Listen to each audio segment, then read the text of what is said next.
প্রিয় দর্শক, আপনারা কেমন আছেন? আশা করি সকলেই আল্লাহ তাআলার অশেষ রহমতে ভালো আছেন। প্রিয় ভাই ও বন্ধুরা, আমাদের এই চ্যানেলের পক্ষ থেকে সর্বপ্রথম আমরা সুপারি গাছ নিয়ে আলোচনা করব।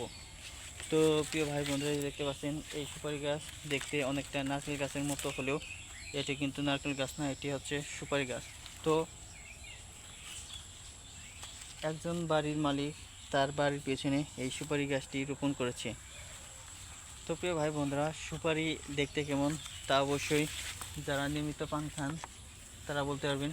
তো সকলেরই চেনার কথা সুপারি। তো প্রিয় ভাই বন্ধুরা, তো সুপারি যদি বন্ধুরা পেতে চান তাহলে সুপারি গাছ রোপণ করতে হবে। তো সুপারি গাছ রোপণ করা ছাড়া কিন্তু বন্ধুরা সুপারি পাওয়া যাবে, কিন্তু সেটি বাজার থেকে কিনে আনতে হবে, কিংবা মুদি দোকান থেকে, অথবা বন্ধুরা যে কোনো দোকান থেকে। তো প্রিয় ভাই বন্ধুরা, সুপারির দাম কিন্তু অনেক। তো যারা বাড়তি খরচ কমাতে চান তাদের উদ্দেশ্যে বলবো, বাড়িতে 3 থেকে 4টি সুপারি গাছ রোপণ করুন। ইনশাআল্লাহ সুপারি গাছ খুব তাড়াতাড়ি বেড়ে ওঠে। তাতে বেড়ে ওঠার কারণে প্রিয় ভাই বন্ধুরা,